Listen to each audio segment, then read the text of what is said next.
Today we are going to continue with the rest of our module 5.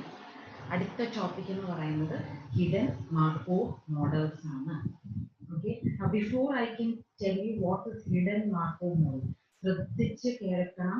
ഇതിനകത്ത് കുറച്ച് very simple, ഇതിനകത്ത് ഒട്ടും difficulty ഉള്ള ഒരു കാര്യവും ഇല്ല. പക്ഷെ ഒരു പ്രോസസ്സാണ്. ഈ പ്രോസസ്സ് നമ്മൾ മനസ്സിലാക്കി വെച്ചെങ്കിൽ മാത്രമേ നമുക്ക് ഞാൻ പറയുന്ന കാര്യങ്ങൾ നിങ്ങൾക്ക് എന്തോ റീപ്രൊഡ്യൂസ് ചെയ്യാനായിട്ട് പറ്റും. Okay, so when you are studying, wherever you feel like you need to pause the video, work out the problems and see whether you understand what is being explained. Okay, so hidden Markov models ഞാൻ explain ചെയ്യുന്നതിന് മുമ്പായിട്ട് ഞാൻ ആദ്യം എന്താണ് Markov process എന്നുള്ളത് explain ചെയ്യും. അത് കഴിഞ്ഞിട്ട് observable Markov models explain ചെയ്യും. അതിനുശേഷമാണ് hidden Markov modelsലേക്ക് നമ്മൾ വരുന്നത്. Okay, though our topic is hidden Markov models, ഈ ബേസിക് കാര്യങ്ങൾ പറയാതെ നമുക്ക് അങ്ങോട്ട് എത്താം. Okay, so let's move. Hidden Markov model, discrete Markov model. It is a machine learning model used in speech and language processing. Okay, ഓരോ different types of models we use for different application areas. അങ്ങനെ speech and language പ്രോസസ്സിംഗിൽ നമ്മൾ normally കാണുന്ന ഒരു machine learning മോഡലാണ് hidden Markov model എന്ന് പറയുന്നത്. ഇതിന്റെ concept എന്ന് പറയുന്നത് is discrete Markov process. Okay, so the first thing that I'm going to do is, what is the discrete Markov process? Let's look at an example. Okay, for example കണ്ട് ഒന്ന് രണ്ട് examples കണ്ടിട്ടാണ് ഞാൻ എന്താണ് Markov process എന്നുള്ളത് കാണിക്കാനായിട്ട് പോകുന്നത്. Okay, so first example, നമ്മൾ ഒരു സ്റ്റോക്ക് മാർക്കറ്റ് സിസ്റ്റം എടുക്കണം. It is to predict trends. Okay, stock മാർക്കറ്റിൽ ട്രെൻഡ് പ്രെഡിക്റ്റ് ചെയ്യാനായിട്ടുള്ള ഒരു സിസ്റ്റം, സ്റ്റോക്ക് മാർക്കറ്റ് സിസ്റ്റം. അതിൽ ഒന്നാമത്തെ കാര്യം, ഈ സിസ്റ്റത്തിൽ there are 3 possible states. എല്ലാ ആഴ്ചയിലുമാണ് ഈ സിസ്റ്റം ഔട്ട്പുട്ട് തരുന്നത് നമ്മൾ അസ്യൂം ചെയ്യുന്നു. എന്നിട്ട് ഓരോ ആഴ്ചയ്ക്കും there is a state in which the stock market can be in. 3 state ആണ് നമ്മൾ, for simplicity, കുറെ States on the actual stock market. For simplicity we are taking 3 states. ഒന്ന് അപ്വേർഡ് ട്രെൻഡ്. ഈ അപ്വേർഡ് ട്രെൻഡ് എന്ന് പറയുന്നത് bull market trend എന്നാണ് പറയുന്നത്, bull market trend. Downward trend എന്ന് പറയുന്നത് ബെയർ മാർക്കറ്റ് ട്രെൻഡ്. ഓക്കെ, ഇനി അപ്പോ അല്ല ഡൗണും അല്ലെങ്കിൽ കോൺസ്റ്റന്റ്, കഴിഞ്ഞ ആഴ്ചയിൽ ഉണ്ടായിരുന്ന സെയിം ട്രെൻഡ് ആണ് ഈ ആഴ്ചയിലും ഉണ്ടെങ്കിൽ it is called stagnant market trend. ചാനക്കമൊന്നുമില്ല, അതേപോലെ തന്നെ സ്റ്റഡിയാണ്. ഓക്കെ, നൗ സ്റ്റേറ്റ്സ് ഉണ്ട്. ഡിസ്ക്രീറ്റ് പ്രോസസ് ആണെന്നുണ്ടെങ്കിൽ, മാർക്കോവ് പ്രോസസ് ആണെന്നുണ്ടെങ്കിൽ there will be states. The system will have states.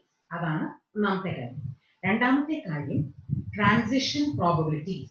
ഒരു സ്റ്റേറ്റിൽ നിന്ന് വേറൊരു സ്റ്റേറ്റിലേക്ക് മൂവ് ചെയ്യുമ്പോൾ അതിന് ആ ട്രാൻസിഷന്, ഓരോ ട്രാൻസിഷൻസിനും ഓരോ പ്രോബബിലിറ്റി ഉണ്ട്. So each week the stock market moves from one state to another. The probabilities associated with these transitions are called transition probabilities. രണ്ടാമത് സ്റ്റേറ്റ്സ് ഉണ്ടാവും. സ്റ്റേറ്റ്സിന് ഒരു സ്റ്റേറ്റിൽ നിന്ന് വേറെ സ്റ്റേറ്റിലേക്ക് മൂവ് ചെയ്യുമ്പോൾ ട്രാൻസിഷൻ പ്രോബബിലിറ്റീസ് ഉണ്ട്. And then there will be the Markov assumption or Markov property. Okay, ഇത് ഐഡിയൽ കേസ് ആയിട്ടാണ് നമ്മൾ നോക്കുന്നത്. So we are assuming that the Markov assumption is true. Okay, now what is the Markov assumption or Markov property? The state in week t+1. അപ്പം അടുത്ത ആഴ്ചയുടെ state previous ആഴ്ചകളുടെ state എല്ലാത്തേലും dependent അല്ല. It is only dependent on the just previous week. Okay, അപ്പൊ t+1 state is only dependent on the tth state. It is not dependent on any of the other previous states. അപ്പം നാളത്തെ കാര്യം ഇന്നത്തെ കാര്യത്തിൽ മാത്രം depend ചെയ്തിരിക്കുന്നു. Okay, so it does not matter what was happening before that. Only today and tomorrow matters. For tomorrow only today matters. Okay, അതാണ് Markov assumption. Homogeneity assumption എന്ന് പറയുന്നത്, this we assume to simplify computation. So when we are to simplify computation, we assume that time independent കൂടെയാണ് ഈ probabilities എന്ന് നമ്മൾ assume ചെയ്യും. So the probability of a particular state or particular week t+1 given week t. Okay, t ഉണ്ടെങ്കിൽ t+1 predict ചെയ്യുമ്പോൾ time നമുക്ക് important അല്ല എന്നുള്ളതാണ് നമ്മൾ അസ്യൂം ചെയ്യുന്നത്. That assumption is called the homogeneity assumption. Okay, the homogeneity assumption കൂടെ true ആണെങ്കിൽ then it will be a homogeneous Markov model. Okay, ഇങ്ങനെ 4 കാര്യങ്ങളാണ് നമുക്കുള്ളത്. State, transitions, assumption, Markov assumption must be true and the homogeneity assumption might be true. Okay, ഇങ്ങനെ 4 കാര്യങ്ങളാണ് ഉള്ളത്. And അഞ്ചാമത്തെ കാര്യം ഇതിനെ റെപ്രസെന്റ് ചെയ്യുന്നത് നമ്മുടെ മാർക്കോവ് മോഡൽ റെപ്രസെന്റ് ചെയ്യുന്ന ഈ പറഞ്ഞ 4 കാര്യങ്ങൾ റെപ്രസെന്റ് ചെയ്യാനായിട്ട് നമുക്ക് ഉപയോഗിക്കാൻ പറ്റുന്നത് സ്റ്റേറ്റ് ഡയഗ്രാമും ട്രാൻസിഷൻ ടേബിളും ആണ്. ഓക്കെ, എനിക്ക് I can use any one of these two representation. State ഡയഗ്രാമിൽ നിന്നും എനിക്ക് ട്രാൻസിഷൻ ടേബിൾ ക്രിയേറ്റ് ചെയ്തെടുക്കാനായിട്ട് പറ്റും. So if you see over here നമ്മുടെ first S1 state is bull market, S2 state is bear market and S3 state is stagnant market. So ഇവിടുത്തെ transition ടേബിളിന്റെ 1 എന്ന് പറയുന്നത് ബുൾ മാർക്കറ്റിൽ നിന്നും ബുൾ മാർക്കറ്റിലേക്ക് തന്നെ ട്രാൻസിഷൻ നടക്കുകയാണെങ്കിൽ ഉള്ള പ്രോബബിലിറ്റി. So that is 0.9. ആ വാല്യൂ ആണ് ഇവിടെ 0.9 എന്ന് കാണിച്ചിരിക്കുന്നത്. സോ S1 ന് S2ലേക്ക് മൂവ് ചെയ്യുമ്പോൾ 0.075. അതാണ് ഇവിടെ S1 to S2. S1 ന് S3ലേക്ക് മൂവ് ചെയ്യുവാണെങ്കിൽ ദാറ്റ് ഇസ് ബുൾ മാർക്കറ്റിൽ നിന്ന് സ്റ്റാഗ്നന്റ് മാർക്കറ്റിലേക്ക് മൂവ് ചെയ്യുവാണെങ്കിൽ ദി പ്രോബബിലിറ്റി ഇസ് 0.025. Okay, അങ്ങനെ ഓരോന്നും. So any one of these representations can be used for representing the Markov model. Okay, now initial probability vectors. Initial probability vectors എന്ന് പറയുന്നത് phi1, that is bull marketil ആയിരിക്കാനായിട്ടുള്ള probability initially is 0.5. അടുത്ത state 2 ആകാനുള്ള probability is 0.3 and state 3 ആകാനായിട്ടുള്ള probability is 0.2. അങ്ങനെയാണ് ഈ എക്സാമ്പിളിൽ നമ്മൾ ആ രീതിയിലാണ് set ചെയ്തിരിക്കുന്നത്. എങ്ങനെയാണ് ആക്ച്വലി കാൽക്കുലേറ്റ് ചെയ്യുന്നത് എന്നുള്ളത് we are coming to. Okay, so ഇതൊക്കെ നമുക്ക് കിട്ടിയിട്ടുണ്ടെങ്കിൽ what is the discrete Markov process? The functioning of the stock market, ഈ എക്സാമ്പിളിൽ the functioning of the stock markets with the 3 states S1, S2, S3 and the assumption that the Markov property is true. Okay, Markov property എന്ന് വെച്ചാൽ എന്തുവാ? ഇന്നത്തെ കാര്യത്തെ മാത്രം depend ചെയ്തിരിക്കുന്നു trend. Okay, the transition probabilities given by the matrix P. ഓരോ സ്റ്റേറ്റിനും വേറെ സ്റ്റേറ്റിലേക്ക് മൂവ് ചെയ്യാനായിട്ടുള്ള transition probability is given by the matrix P, and the initial probabilities of each of the states is given by the vector phi.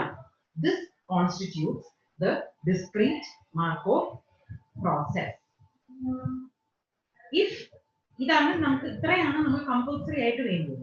അഥവാ നമുക്ക് homogeneity പ്രോപ്പർട്ടിയും കൂടെ ഉണ്ടെങ്കിൽ then we will say that the Markov model is a homogeneous discrete Markov process. Okay, ഇനി probability, അടുത്ത ഒരു സ്റ്റേറ്റിന്റെ probability നമ്മൾ എങ്ങനെ കാൽക്കുലേറ്റ് ചെയ്യും? ഇനീഷ്യൽ പ്രോബബിലിറ്റി ആയിരുന്നു നമ്മുടെ പൈ. ഓക്കെ, ഇനി ആ പൈയിൽ നിന്നും അടുത്ത സ്റ്റേറ്റിലേക്കുള്ള പ്രോബബിലിറ്റി, ഫ്യൂച്ചർ സ്റ്റേറ്റ്സിന്റെ പ്രോബബിലിറ്റി എങ്ങനെ കാൽക്കുലേറ്റ് ചെയ്യും? ഫസ്റ്റ് പ്രോബബിലിറ്റി എനിക്കറിയാം 0.5ഉം 0.3ഉം 0.2ഉം. ഓക്കെ, പൈയുടെ transpose into the probability matrix P will give you the probability for the second week. So third week in there എന്തായിരിക്കും? ഈ പ്രോബബിലിറ്റി സെക്കൻഡ് വീക്കിന്റെ probability into the transition matrix. Okay, so n+1th വീക്കിന്റെ ആണെങ്കിൽ initial pi transpose into p raised to n നമ്മൾ ചെയ്യുവാണെങ്കിൽ n+1th വീക്കിന്റെ probability, സ്റ്റേറ്റ്സിന്റെ probability നമുക്ക് കണ്ടെത്താനായിട്ട് പറ്റും. Okay, now we are going to look at a simplified weather model. Okay, another example ആദ്യത്തേത് നമ്മൾ stock മാർക്കറ്റിന്റെ ട്രെൻഡ് ആണ് കണ്ടത്. ഇപ്പൊ നമ്മൾ വെതർ മോഡൽ ആണ്, പ്രെഡിക്റ്റിംഗ് വെതർ, അതാണ് നമ്മൾ കാണാൻ പോകുന്നത്. 3 സ്റ്റേറ്റ് ആണ് ഇതിന്റെ അകത്തുള്ളത്, rainy, cloudy, sunny. Okay, and we are assuming that both Markov property and homogeneity property are true. അപ്പോൾ ടൈം ഡിപെൻഡന്റും അല്ല, ഇന്നത്തെ നാളത്തെ കാര്യം ഇന്നത്തെ വെതറായി മാത്രമാണ് ഡിപെൻഡ് ചെയ്തിരിക്കുന്നത്. Okay, the probability matrix is given 0.4, 0.3, 0.3. അപ്പോൾ 3 സ്റ്റേറ്റ് ഉള്ളതുകൊണ്ട് 3/3 മെട്രിക്സ് ആയിരിക്കും എന്റെ probability matrix. and initial probabilities are also given to us. Okay, ഇത് വെച്ചിട്ട് നാളത്തെ പ്രോബബിലിറ്റി സ്റ്റേറ്റിന്റെ നാളത്തെ S3 യുടെ പ്രോബബിലിറ്റി നമുക്ക് കണ്ടുപിടിക്കാനായിട്ട് കഴിയണം. Okay, now here we are not looking at anything else. All we are looking at is ഇത്രയും കാര്യങ്ങൾ നമുക്ക് ഉണ്ടെങ്കിൽ സ്റ്റേറ്റ്സ് ഉണ്ട്, പ്രോപ്പർട്ടീസ് Markov property true ആണ്, നമുക്ക് ട്രാൻസിഷൻ മെട്രിക്സ് ഉണ്ട് and initial probabilities ഉണ്ടെങ്കിൽ then the model is a Markov model. This is another example of a Markov model. Okay, now Markov process. A Markov process is a random process indexed by time, which are ഇന്നലെ നാളെ എന്ന് പറഞ്ഞുകൊണ്ട് നമ്മൾ index ചെയ്യുന്നു. Okay, or next week or a week പ്രകാരം, with the property that the future is independent of the past given the present. Present എന്ന് വെച്ചാൽ ഇന്ന്, and നാളെയാണ് future. So നാളെ is only dependent on the present. It's not dependent on the past. So it is independent of the past. The time space may be discrete, taking the values. The time space ഒന്നുകിൽ discrete ആയിരിക്കാം, 1 2 3 എന്ന് പറഞ്ഞുകൊണ്ട് പോകാം, അല്ലെങ്കിൽ continuous ആയിരിക്കാം, taking any non-negative real number. എന്ന് വെച്ചാൽ week 1 ന്റെ തന്നെ week 1 ന്റെ ഫസ്റ്റ് ഡേ, week 1 ന്റെ സെക്കൻഡ് ഡേ, അങ്ങനെ വരാം. 1.1 1.2 1.7 വരെ നമുക്ക് എടുക്കാം. അതല്ലെന്നുണ്ടെങ്കിൽ week 1 week 2 week 3 whole ആയിട്ട് നമുക്ക് എടുക്കാം. Okay, അങ്ങനെ any positive values can be taken as the discrete time space. Okay, so if you are looking at a general case of the ഇത്രയും കാര്യങ്ങളാണ് നമുക്ക് മാർക്കോവ് മോഡൽ വേണ്ടത്. രണ്ട് എക്സാമ്പിൾ വെച്ചിട്ടാണ് നമ്മൾ മാർക്കോവ് മോഡൽ എന്താണ് അല്ലെങ്കിൽ മാർക്കോവ് പ്രോസസ് എന്താണ് എന്ന് നമ്മൾ കണ്ടത്. ഇനി ആ സെയിം കാര്യങ്ങളെ നമ്മൾ ജനറൽ ആയിട്ട് കാണുവാണെന്നുണ്ടെങ്കിൽ വളരെ സിമ്പിൾ ആണ്. System and state. System can consist of A number of States. അപ്പോൾ n സ്റ്റേറ്റ്സ് ആണ് ഉള്ളതെങ്കിൽ ആ സ്റ്റേറ്റുകൾ will be S1 S2 etc. Sn. ഓരോ സ്റ്റേറ്റും ഒരു ടൈമേ ഡിപെൻഡന്റ് ആണ്. So Q of t is equal to S of I. State at time t is given by Q of t, which can be any of these states. Okay, some S of I. Transition probabilities എന്ന് പറയുന്നത് probability with which the system moves. നേരത്തെ നമ്മൾ കണ്ടു ഒരു സ്റ്റേറ്റിൽ വേറൊരു സ്റ്റേറ്റിലേക്ക് move ചെയ്യാനായിട്ടുള്ള പ്രോബബിലിറ്റി ആണ് ട്രാൻസിഷൻ പ്രോബബിലിറ്റി എന്ന് പറയുന്നത്. So probability with which the system moves from one state to a new state depending on the previous state values at regular space to discrete time. Okay, എന്നുവെച്ചാൽ regular ആയിട്ട് space. അപ്പോൾ weekly ആണ് എടുക്കുന്നതെങ്കിൽ week 1 week 2 week 3 week 4. Daily ആണ് എടുക്കുന്നതെങ്കിൽ day 1 day 2 day 3 day 4 അങ്ങനെയാണ് എടുക്കുന്നത്. Hourly ആണ് എടുക്കുന്നതെങ്കിൽ hour 1 hour 2 അങ്ങനെ വേണം എടുക്കാൻ. Okay, that is why ആ ഇന്റർവെല്ലിനുള്ള ട്രാൻസിഷൻസിനെയാണ് ട്രാൻസിഷൻ പ്രോബബിലിറ്റി എന്ന് പറയുന്നത്. Now we said that the Markov assumption must be true. Markov assumption enna that state t plus 1 is only dependent on state t. Homogeneity property endwa time dependent alla, time independent aanu. So the transition probabilities are independent of time. So aij ennu parayunna is the probability of a transition from Si to Sj. Okay, so the probability of Si from Si to Sj means that at present we are at Si. So given Si, what is the probability of moving to Sj? Okay, so it is a conditional probability. Okay, and the only condition over here is that Ai of j must be greater than 0. അല്ലെങ്കിൽ അത് occur ചെയ്യാൻ chance ഇല്ല എന്നാണ് പറയുന്നത്. ഈ എല്ലാ സ്റ്റേറ്റുകളുടെ transitions നമ്മൾ add ചെയ്യുമ്പോഴത്തേനും അതെല്ലാം must total to 1. The probability ആയതുകൊണ്ട് it should total to 1. Okay, now representations നേരത്തെ കാണിച്ചു സ്റ്റേറ്റ് ഡയഗ്രാം അല്ലെങ്കിൽ ട്രാൻസിഷൻ മെട്രിക്സിൽ നമുക്ക് റെപ്രസെന്റ് ചെയ്യാനായിട്ട് പറ്റും. ഇനീഷ്യൽ പ്രോബബിലിറ്റീസ് വെക്ടർ ആയിട്ടാണ് ട്രാൻസിറ്റ് ചെയ്യുന്നത്. എത്ര n സ്റ്റേറ്റ്സ് ഉണ്ടെങ്കിൽ ആ n സ്റ്റേറ്റ്സിനും ഒരു പ്രോബബിലിറ്റി ഉണ്ടായിരിക്കണം അടുത്തത് അതിലേക്ക് മൂവ് ചെയ്യാനായിട്ട്. ആൻഡ് അതെല്ലാം കൂടെ ആഡ് ചെയ്യുമ്പോൾ 1 ആയിരിക്കും. Okay, and then we have the discrete Markov process. രണ്ട് കാര്യങ്ങളാണ് നോക്കേണ്ടത്. The system has States S1 to S1 Sn satisfying the Markov property. And if it satisfies the homogeneity property, then it is called a homogeneous discrete Markov process. അപ്പോൾ നമ്മൾ generalise ചെയ്യും. ആദ്യം രണ്ട് example വെച്ചിട്ട് കണ്ടു, അത് കഴിഞ്ഞിട്ട് നമ്മൾ അതിനെ ജനറലൈസ് ചെയ്യും. ഈ 7 കണ്ടീഷൻ സാറ്റിസ്ഫൈ ചെയ്യുന്ന ഏത് സിസ്റ്റം നമ്മൾ എടുത്താലും അതൊരു മാർക്കോവ് പ്രോസസ് ആയിരിക്കും. Okay, now let's look at the difference between observable Markov model and hidden Markov model. Okay, ഈ കാര്യങ്ങളുണ്ട്. We are moving to that. Observable Markov model. Observable Markov model എന്ന് വെച്ചാൽ state of the systems are directly observed. നമ്മൾ കണ്ട് മനസ്സിലാക്കാൻ പറ്റും ഇന്ന സ്റ്റേജിൽ നിന്ന് ഇന്ന സ്റ്റേജിലേക്കാണ് മൂവ് ചെയ്യുന്നത്. Okay, so at any time t we know that the state is q of t. As the system moves from state to state, we can observe the sequence. നമുക്ക് കാണാൻ പറ്റുന്നുണ്ട് ആ change move from one state sequence to the other. The output of the process is the set of states at each instant of time, corresponding to a physical observation. Okay, ഞാൻ ഓരോ ദിവസം കഴിയും തോറും ഞാൻ ടെമ്പറേച്ചർ എടുക്കുവാണ്, ഞാൻ ഓരോ ദിവസം വന്ന് ആ തെർമോമീറ്റർ വെച്ചിട്ട് എടുക്കുവാണെന്നുണ്ടെങ്കിൽ എനിക്ക് ഒബ്സർവ് ചെയ്യാൻ പറ്റുന്നുണ്ട് ഓരോ ദിവസവും ടെമ്പറേച്ചറിന്റെ change, and I can say that it is cold or it's hot or it is, average or whatever. Okay, that is observable events. Okay, but if I am not able to, examples nammal kaanum, if I am not able to observe the state on the, okay, പക്ഷേ എനിക്ക് directly observe ചെയ്യാൻ പറ്റുന്ന രീതിയിലല്ല States ഉള്ളത്, എനിക്ക് എങ്ങനെയോ States values കിട്ടുക ചെയ്യുന്നത്. അപ്പൊ അതിന്റെ പ്രോസസ് ഒന്നും എനിക്ക് കൃത്യമായിട്ട് പറയാനായിട്ട് കഴിയുന്നില്ല. അങ്ങനെയാണെന്നുണ്ടെങ്കിൽ we have a hidden Markov model because the states are not directly observable. We will look at examples. Okay, look, this is general ആണ്. Hidden Markov model ന്റെ കാര്യമാണ് പറയുന്നത്.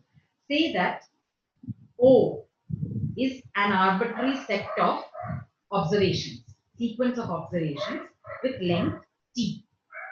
Okay, and say that Q is an observation equal to q1, q2, etc. qt. Okay, അപ്പോൾ രണ്ട് കാര്യങ്ങളുണ്ട്. ഒന്ന് O ഒരു arbitrary set of observations ആണ് with t length, and q is something which I want.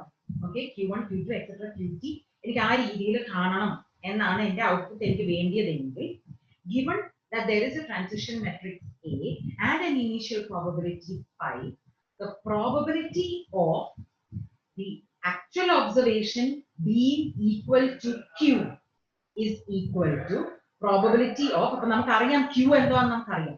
അപ്പൊ എന്റെ റാൻഡം ഒബ്സർവേഷൻ ഈ q ആകാനുള്ള ചാൻസ് എന്ന് പറയുന്നത് പ്രോബബിലിറ്റി ഓഫ് q1 into ആ q1 കഴിഞ്ഞിട്ട് q2 ഒക്കെ അറിയണമല്ലോ. So probability of q2 given q1, then q2 കഴിഞ്ഞിട്ട് q3 ഒക്കെ ചെയ്യണം. So probability of q3 given q2 etc. probability of qt given qt minus 1. Okay, അപ്പോൾ ഇതേ സീക്വൻസിൽ ആ ഒബ്സർവേഷൻസ് ഒക്കർ ചെയ്യാനായിട്ടുള്ള പ്രോബബിലിറ്റി എന്താണോ ആ പ്രോബബിലിറ്റി ആണ് four the probability of O being equal to Q. Okay, initial probability pi ആയതുകൊണ്ട് എനിക്കറിയാം probability of Q1 is equal to pi of Q1. Okay, ബാക്കിയെല്ലാം ഞാൻ കാൽക്കുലേറ്റ് ചെയ്തെടുക്കാം. A of Q1 Q2, that is Q1 in Q2 ലേക്ക് ചാടാനായിട്ടുള്ള പ്രോബബിലിറ്റി, A of Q2 given Q2 Q3, Q2 Q3 ലേക്ക് ചാടാനുള്ള പ്രോബബിലിറ്റി etc. A Qt minus 1 in Qt ലേക്ക് ചാടാനുള്ള probability. അന്നേരമാണ് എനിക്ക് ആ സീക്വൻസ് കിട്ടത്തുള്ളൂ. Okay, now let us do a problem. Okay, find the probability of a sequence. ഈ തൊട്ട് മുമ്പ് പറഞ്ഞ കാര്യത്തിന്റെ കാര്യമാണ് ഈ പറയുന്നത്. ഹിഡൻ മാർക്കോവ് മോഡലിനെ ആ പർട്ടിക്കുലർ ഒബ്സർവേഷൻ, നമ്മൾ ഉദ്ദേശിക്കുന്ന ഒബ്സർവേഷൻ കാണാനായിട്ടുള്ള ചാൻസ് പ്രോബബിലിറ്റി എത്രയാണെന്നാണ് നമ്മൾ കാൽക്കുലേറ്റ് ചെയ്യുന്നത്. അപ്പൊ നമുക്ക് തന്നിട്ടുണ്ട് transition matrix, T transition matrix ആണ്. ഇനീഷ്യൽ പ്രോബബിലിറ്റീസ് 5 1 5 2 5 3 തന്നിട്ടുണ്ട്. And we have got 3 states. നമ്മുടെ നേരത്തെ സ്റ്റോക്ക് മാർക്കറ്റിന്റെ എക്സാമ്പിൾ ആണ്. We want to know what is the probability of getting the sequence bull, stagnant, bear, bear. Okay, bull, stagnant, bear, bear. അപ്പോൾ നമ്മുടെ states are S1. ഇവിടെ തെറ്റിയിട്ടുണ്ട്. Let's assume that state 2 is stagnant. Taking bear ആയിരുന്നു state 2. Okay, അപ്പോൾ നമുക്ക് let's assume that state 2 is stagnant and bear is state 3. Okay, so S1, S2, S3, S3 ആണ് നമ്മുടെ state. അങ്ങനെയാണെങ്കിൽ then probability of Q will be equal to probability of S1 into probability of S2 given S1 into probability of S3 given S2 into probability of S3 given S3. Okay. Now probability of S1 എന്ന് പറയുന്നത് phi 1 ആണ് because that's the initial probability. That is equal to 0.5. Probability of S2 given S1. Okay, that is equal to first row in the second column value. S1 row in the second column value. S1 in S2 like varanulla probability is 0.075. S3 is the third row, second value. Okay, sorry, probability of S3 given S2. Of S2 ile S3, that is 0.05. And then probability of S3 given S3 is third row, third value, so 0.25. അതെല്ലാം കൂടെ multiply ചെയ്യുമ്പോൾ ഈ sequence കിട്ടാനായിട്ടുള്ള probability chances 0.0004687. This is how we calculate the probability of a given sequence. So let's simple and direct. Okay. Now the next important thing is how do we get this A and phi? അതുകൊണ്ടെങ്കിലാണ് ബാക്കി എല്ലാ കാര്യങ്ങളും നമുക്ക് കിട്ടത്തുള്ളൂ. Okay, so A എന്ന് പറയുന്നത് ഇത്രയും നേരം നമ്മൾ പറഞ്ഞിരുന്നു പി എന്നുള്ള വാല്യൂ ആണ്, ദാറ്റ് മെട്രിക്സ് ആണ് ഈ എ എന്നിവിടെ കാണിച്ചിരിക്കുന്നത്. And phi is our initial probability. Okay, so ആദ്യത്തെ കാര്യം നമുക്ക് ഓൾറെഡി ട്രെയിനിങ് സാമ്പിൾസ് വേണം. If we have got K observations with length T, then each observation is QTK. അപ്പോൾ ടിയത്ത് ടൈമിൽ കെ ഒബ്സർവേഷന്റെ ടിയത്ത് ടൈമിലുള്ള വാല്യൂ ആണ് QT of K. Okay, and phi of I is the initial probability, the estimation of the initial probability of the ith state. Okay, and Aij is the transition probability of moving from state I to state J. Okay, ഇത്രയും കാര്യങ്ങൾ നമുക്ക് ഉണ്ടെങ്കിൽ നമുക്ക് transition മെട്രിക്സും calculate ചെയ്യാം, നമ്മുടെ initial പ്രോബബിലിറ്റീസും calculate ചെയ്യാം. Once we have the initial probabilities and the transition matrix, നമുക്ക് പിന്നെ ബാക്കി സീക്വൻസുകളൊക്കെ നമുക്ക് കാൽക്കുലേറ്റ് ചെയ്ത് എടുക്കാനായിട്ട് കഴിയും. So let's look at an example. Okay, let's look at an example. Let there be a discrete Markov process with 3 states S1, S2, S3, and suppose that we have 10 observations. So ഈ particular case നമുക്ക് ഇവിടെ K എന്ന് പറയുന്നത്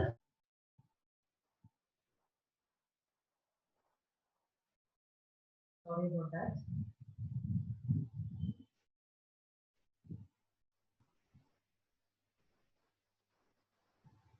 Okay, so നമുക്ക് ഈ examples നോക്കാം. 10 observation ആണ് ഉള്ളത്. ഓക്കെ, ഈ 10 ഒബ്സർവേഷനിൽ നമുക്ക് ഈ സീക്വൻസസ് 5 ആണ് നമ്മുടെ ലെങ്ത്, ടി എന്നുള്ള വാല്യൂ ആണ് നമ്മുടെ 5 ആണ് നമ്മുടെ ലെങ്ത്. അപ്പോൾ ഓരോ സീക്വൻസിലും നമുക്ക് 5 ലെങ്ത് ഉണ്ട്. Let's find the initial probability.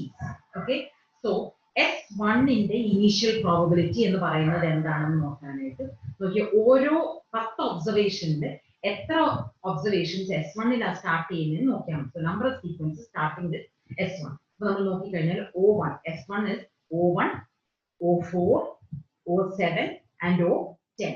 So 4 out of 10 begins with S1. ഇതേപോലെ തന്നെ S2ന്റെ നോക്കിക്കഴിഞ്ഞാൽ 1, 2, only O2 and O8. So it is 2 out of 10. And S3 നോക്കിക്കഴിഞ്ഞാൽ O3, O5, O6 and O9 begins with S3. So we have 4 out of 10. So initial probabilities is 4 out of 10 for S1, 2 out of 10 for S2 and 4 out of 10 for S3. Okay, so അത് കഴിഞ്ഞു. ഇനി നമുക്ക് A calculate ചെയ്യാം. Look at the formula for we are finding the transitions for the transition probabilities for moving from state 2 to state 1. Okay, അതെങ്ങനെയാ calculate? Observations വെച്ചിട്ടാ calculate ചെയ്യുന്നത്. ഓരോ ഒബ്സർവേഷൻസും നോക്കുക. ഈ ഫസ്റ്റ് ഒബ്സർവേഷൻ നോക്കിക്കഴിഞ്ഞാൽ സ്റ്റേറ്റ് 2 to state 1 എത്ര എണ്ണം ഉണ്ട്? ഒരെണ്ണം. ഓക്കെ, 1. സെക്കൻഡ് ഒബ്സർവേഷൻ നോക്കിക്കഴിഞ്ഞാൽ 2. ഓക്കെ, ഇത് S2 to S1 ആണ്. So there is 2. Third observation നോക്കിക്കഴിഞ്ഞാൽ there is no transition from S2 to S1. Fourth observation, no transition. Fifth observation, so we have 3, S2 to S1. Okay, here 4. Okay, then here nothing. here nothing, here 5, and here 6. So we have 6 observations of S2 to S1. Sorry, transitions from S2 to S1 in these observations. പക്ഷെ എത്ര എണ്ണം S2 ൽ start ചെയ്യുന്നുണ്ടെന്ന് നോക്കട്ടെ. ഇത് there is 1, 2, 3, 4, 5, 6, 7, 8, 9, 10, and 11. So out of 11 possibilities, there was only 6 which actually moved from S2 to S1. ഇനി S2 to S2 തന്നെ എത്ര എണ്ണം ഉണ്ട് ഈ 11 എണ്ണത്തിൽ എന്ന് നമ്മൾ നോക്കി കഴിഞ്ഞാൽ ഇവിടെ നോക്കുക, ഇവിടെ S2 to S2 ഇല്ല, ഇവിടെ ഇല്ല. Here 1, and then we have here 2, and here we have 3. So if you look, we have 3 out of 11 S2 to S2. അങ്ങനെ S2 to S3 നോക്കുവാണെങ്കിൽ 2 out of 11 ഉണ്ട് S2 to S3 out of the S2 transition. Okay, ഇങ്ങനെ ഓരോ സ്റ്റേറ്റിലും നമ്മൾ ചെയ്യുമ്പോൾ നമുക്ക് ഈ transition matrix കിട്ടും. So now we have നമുക്ക് ഒരു സെറ്റ് ഓഫ് ട്രെയിനിങ് ഡേറ്റ വേണം. ആ ട്രെയിനിങ് ഡേറ്റയെ ബേസ് ചെയ്തിട്ട് നമ്മൾ നോക്കുമ്പോഴത്തേനും we have got this as our probability metric, our transition metric, and initial probabilities 1. ഈ രീതിയിലാണ് നമ്മൾ കാൽക്കുലേറ്റ് ചെയ്യുന്നത്. Now let's look at what is the hidden Markov model. ഇപ്പൊ ആവശ്യമുള്ള എല്ലാ കോമ്പണൻസുമാണ്. ഇനി നമുക്ക് hidden Markov model എന്ന് പറഞ്ഞാൽ എന്താണെന്ന് നോക്കാം. Okay, let us take an example of a coin toss. Okay, അപ്പോൾ coin toss ചെയ്യാണ്. Let us assume that നമ്മൾ ഒരു മുറിയിൽ ഈ മുറിയെ രണ്ടായിട്ട് തിരിക്കും. Okay, ഒരു കർട്ടനോ എന്തെങ്കിലും ഇട്ടിട്ട് രണ്ടായിട്ട് തിരിക്കുകയാണ്. എന്നിട്ട് ഒരു സൈഡ് ഓഫ് ദ റൂമിൽ there is a person who is taking down the observations, and മറ്റേ side of the room there is a person who is actually making the observations. അപ്പം ഈ observation എഴുതി എടുക്കുന്ന ആൾക്ക് അടുത്ത എന്താ നടക്കാൻ പോകുന്നതെന്ന് അറിയത്തില്ല. Okay, that's why it is called hidden. The person A is sitting in one half and person B is sitting in the other half. Person B is doing, ഒരു ഭാഗത്ത് ഇരിക്കുന്ന ആള് coin toss ചെയ്യുന്നുണ്ട്. Okay, but she will not tell the person A anything about what she is doing. Person B will only announce the result of each coin flip. Okay, ഏത് രീതിയിലാണ് ചെയ്യുന്നതെന്നൊന്നും person A ക്ക് അറിയത്തില്ല. പക്ഷെ person B ഈ ഓരോ പ്രാവശ്യം ചെയ്ത് കഴിയുമ്പോൾ റിസൾട്ട് അനൗൺസ് ചെയ്യുന്നു. Okay, so the observations are known to the person A also. Okay, so let us assume that coin flip ആണല്ലോ. So heads ഉം tails ഉം ആയിരിക്കും. So head tail അങ്ങനെ കുറെ കാര്യങ്ങളാണ് ഈ പറയുന്നത്. ഈ sequence of observations can be explained using a Markov model, but because the actual process is hidden, actually ഈ A എന്ന് പറയുന്ന വ്യക്തിക്ക് ഈ എന്താ ചെയ്യുന്നതെന്നുള്ളത് കാണുന്നില്ലാത്തത് കാരണം the process is hidden, and so this is an example of hidden Markov model. Okay, another to verify whether the process is actually Markov model, നമ്മളെ 7 കാര്യങ്ങൾ നോക്കി വെച്ചാൽ മതി. ഒന്ന്, ഈ പർട്ടിക്കുലർ സിസ്റ്റത്തിൽ സ്റ്റേറ്റ്സ് ഉണ്ടോ, കറസ്പോണ്ടിങ് സ്റ്റേറ്റ്സ് ഉണ്ടോ, ആ സ്റ്റേറ്റുകൾ ഏതൊക്കെയാണ്, ഇനീഷ്യൽ പ്രോബബിലിറ്റീസ് എന്താണ്, ട്രാൻസിഷൻ പ്രോബബിലിറ്റീസ് എന്താണ്, ഇത് 4 നമുക്ക് കണ്ടെത്താനായിട്ട് കഴിയുന്നുണ്ടെങ്കിൽ then നമുക്ക് അസ്യൂം ചെയ്യാനായിട്ട് കഴിയുന്നുണ്ടെങ്കിൽ then it is a Markov model even though it is hidden. Okay, so let us assume that the number of coins being tossed is 2 coin ആണ് toss ചെയ്യുന്നത്. അപ്പോൾ ഒരു ബയസ് ഉണ്ട്, ഏത് കോയിൻ സെലക്ട് ചെയ്യുന്നതിനനുസരിച്ച് ബയസ്ഡ് കോയിൻ ആണെന്നുണ്ടെങ്കിൽ bias ഉണ്ട്. Okay, say that there are 2 states, ഹെഡും ടെയിലും മാത്രമേ ഉള്ളൂ. So the system has 2 states and the observations are represented using head and tail. Okay, coin select ചെയ്യുന്നത് റാൻഡം ആയിട്ടാണ് and each coin select ആകാനായിട്ടുള്ള ഒരു probability ഉണ്ട്. So that is our transition probability matrix A. Okay, ഓരോ coin മാറി മാറി select ചെയ്യാനായിട്ട് ഉള്ള probability ആണ് നമ്മുടെ transition probability matrix A. Okay, ഓരോ കോയിനും ബയസ്ഡ് ആയതുകൊണ്ട് ആ ഒരു കോയിൻ സെലക്ട് ചെയ്ത് കഴിയുമ്പോൾ തന്നെ ആ പർട്ടിക്കുലർ ഒബ്സർവേഷൻ കിട്ടാനായിട്ട് ഒരു പർട്ടിക്കുലർ പ്രോബബിലിറ്റി ഉണ്ട്. കാരണം ബയസ്ഡ് ആയതുകൊണ്ട് 50-50 അല്ലാത്തതുകൊണ്ട്. Okay, so there is a probability for head being chosen or tail being chosen in the case of each of those points. Those are called observation probability. Okay, initially ഒരു പോയിന്റിനെ choose ചെയ്യാനായിട്ടുള്ള probability ആണ് 5. Okay, so aij ക്ക് ഒരു probability ഉണ്ട്, 5 point select ആകാനായിട്ട് ഒരു probability ഉണ്ട്. So these are our assumptions. Okay, now let's look at another hidden Markov process. Okay, urn and ball. Okay, there are n urns. Urns is more patram. Okay, n urns, and each urn has got m balls. Okay, so നേരത്തെ പറഞ്ഞ പോലെ തന്നെ ഈ ഏണിനെ choose ചെയ്യാനായിട്ടും ഒരു probability ഉണ്ട്. ഈ ഓരോ ഏണിനെ ചൂസ് ചെയ്ത് കഴിയുമ്പോൾ ഓരോ ball colour, observations are in colours over here, so ഓരോ കളർ ചൂസ് ചെയ്യപ്പെടാനും ഓരോ പ്രോബബിലിറ്റീസ് ഉണ്ട്. Okay, so just like the earlier, നമുക്ക് ഇതിന്റെ പ്രോസസ് ഡിഫൈൻ ചെയ്യാൻ പറ്റും. n is the states corresponding to the number of urns, m is the observations, so there are color of balls are selected. Okay, and probability of urn selected is random, so there is a transition probability. Random ആയിട്ടാണ്, so there is a transition probability, and corresponding to each urn ഓരോ colours choose ചെയ്യാനായിട്ട് probability ഉണ്ട്. There are observation probabilities, and the first urn being selected is given by the initial probability. Okay, so it is a Markov process. Because we don't know what is going to be selected when, it is a hidden Markov process. Okay, now hidden Markov process ne ഞാൻ generalize ചെയ്തു കഴിഞ്ഞാൽ നേരത്തെ പറഞ്ഞ പോലെ തന്നെ here n states s1 s2 etc sn, m distinct observations v1 v2 etc vm, n by n state transition probability. എന്നോ ഒരു ഏണിൽ നിന്ന് വേറെ ഏണിലേക്ക് അല്ലെങ്കിൽ ഒരു പോയിന്റിൽ നിന്ന് മറ്റേ പോയിന്റിലേക്ക് ട്രാൻസിഷൻ നടക്കാനായിട്ടുള്ള പ്രോബബിലിറ്റി ആണ് n by n transition probability a എന്ന് പറയുന്നത്. And there is a probability distribution of each observation. ഒരു ഏൺ സെലക്ട് ചെയ്ത് കഴിഞ്ഞാൽ, so out of the n earns ഒരു particular earn സെലക്ട് ചെയ്ത് കഴിഞ്ഞാൽ അതിന്റെ അകത്തുള്ള m balls-നും probability ഉണ്ട്, which is given by bj of k is equal to probability of the observation vk at time t given the state j. അപ്പോൾ ഒരു particular earning in observation കിട്ടാനായിട്ടുള്ള probability. Okay, that is our probability distribution. Okay, now initial probabilities are given by probability of q1, probability of state of the first term being selected. അതിനെയാണ് 5 for all the n terms.